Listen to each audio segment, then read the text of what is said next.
Okay, so make sure you have all those transformations down. That way you can look back at your notes and know what's going on.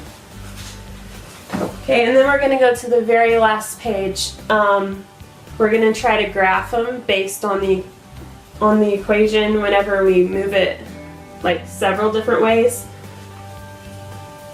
And then we're going to write the equations, stuff like that. Okay, so on the very back, the first equation we're going to start out with is y equals negative square root of x minus 3. That's all going to be underneath the square root plus 4.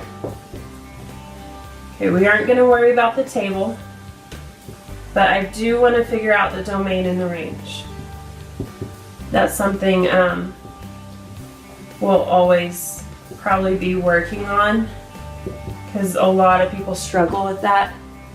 So the more practice, the better it gets. First thing I want you to do is list the transformations out. So that negative at the very beginning is going to flip it. The minus 3 underneath the square root is going to move it right 3. Remember, it does the opposite if it's inside the square root. Plus 4 will move it up 4. So what I'm going to do, just like with quadratics, I'm going to take my vertex that's normally at the origin and I'm going to move it right 3 and up 4. So here.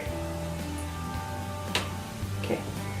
I want to see that you know how to move that vertex. Right 3, up 4. Okay, and then I'm going to flip it upside down. So instead of having a square root function that goes up forever and ever, this one's going to come down forever and ever. Okay, so it's going to look like this. My domain is my x's, so left to right. Furthest point on the left is going to be where x is 3. Remember, on domain, we only care about the x's, not the y's. So a lot of people try to put 4. We aren't talking about going up or down yet. We're just talking about left to right. Okay, so make sure you remember that. Domain is your x-axis. It goes from left to right. Okay, so it starts at 3, and then it goes to the right forever and ever. So 3 to infinity. The 3 will have a bracket, infinity will have the parentheses. Okay?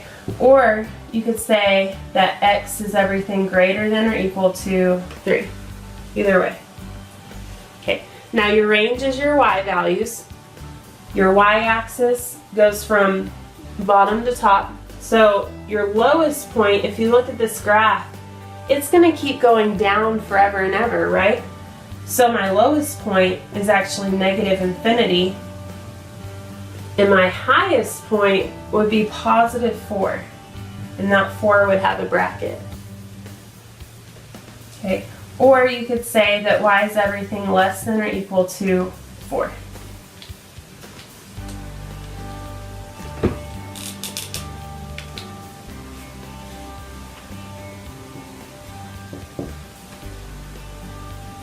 Okay, on the next one we have 2 square root of x plus 1 minus 3. Okay, so I'm going to list out what those transformations are going to make it do. So the 2 is going to stretch it. The plus 1 does the opposite of what you think. Okay, the plus 1 is going to move it left 1. And then the minus 3 will move it down 3. Okay, so I'm going to take my vertex, I'm going to move it left 1 and down 3. So right here. Alright, and whenever you stretch it, stretching it by a factor of 2 is going to make it go up a little higher than your normal parent function. So it'll look something like that. I definitely want to see the left 1 down 3. Yeah, left 1 down 3. All right, now for domain. Domain, remember, is your x's. We're going from the left to the right. So only look at your x's. The furthest point on the left would be a -1. Let's see. So that -1 has a bracket, and it's going to go to the right forever and ever, so to infinity. Or you could say that x is everything greater than or equal to -1.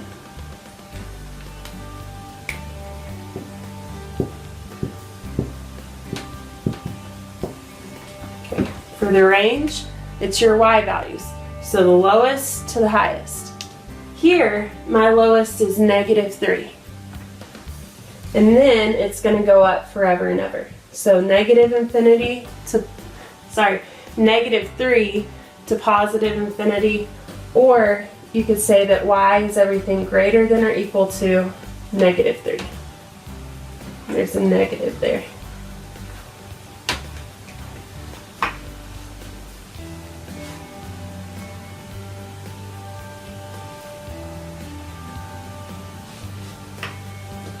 Okay, next section, they give us the transformations and we have to write the equation for it. So let's look at number 1.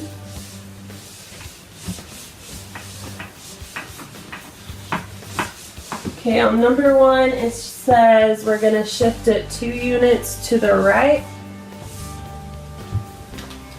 and 4 units up. So we're going to take our square root function. We're going to shift it 2 units right, so inside the square root you should have x does the opposite, so x -2. Make sure I can tell that that square root goes all the way over that -2 also. If it looks like you cut it short and the -2 is outside, that's wrong. Okay. And also whenever you do the 4 units up, the +4, I should be able to tell that that +4 is outside the square root. If it looks like the whole thing is underneath the square root, that's wrong. Okay? That's not telling me that it's 4 units up. Okay, so that +4 has to be outside the square root if you're going to move something up or down. Okay, let's look at number 2. Number 2 says we're going to shrink by a factor of 0.5 and move it 3 units up. So if we're shrinking or stretching a function, it needs to be at the very beginning. So that 0.5 will go first, square root of x, and then if we're going 3 units up, that has to be outside the square root. Okay. Number 3. Number 3, we're reflecting over the x-axis, which means we're going to have a negative at the beginning. We're stretching by a factor of 3, so we're going to have a 3 at the beginning. What else? We're shifting 1 unit down, so we have a square root of x, and the -1, where we move it 1 unit down, has to be outside. Okay, or else it is wrong. All right, number 4.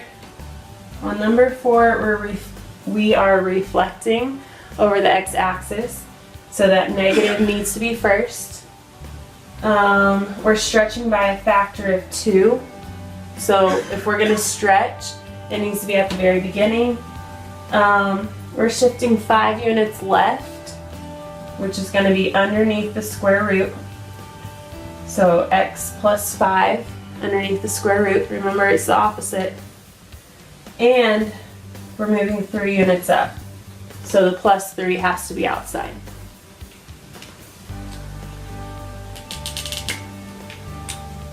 Okay, and the very last one is a graph where you have to write the equation for it.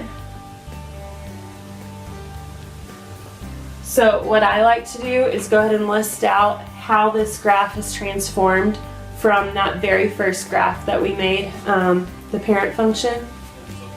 So what happened was, See how it flipped upside down? So I'm gonna write that. It flipped, and my vertex moved to the left. Let's see, my graph's not very good, but it moved to the left too. And it also moved up, let's see, moved up too. So I like to list them out, and then it's more like that last section we did, where you have your transformations and you just write the equation. To me, it's a lot easier than just staring at a graph. So if we're gonna flip it upside down, it needs to have a negative at the beginning. If we're moving it to the left too, that needs to be shown inside the square root. So x plus 2. And if we're moving it up 2, that's going to be outside the square root. Okay, so keep your notes out. You're going to need it for your worksheet. If you don't finish, it is homework, but you have these notes that have an example of every type of problem. So keep those notes out while you do the worksheet, and that's going to help a lot. All right, y'all have a good day.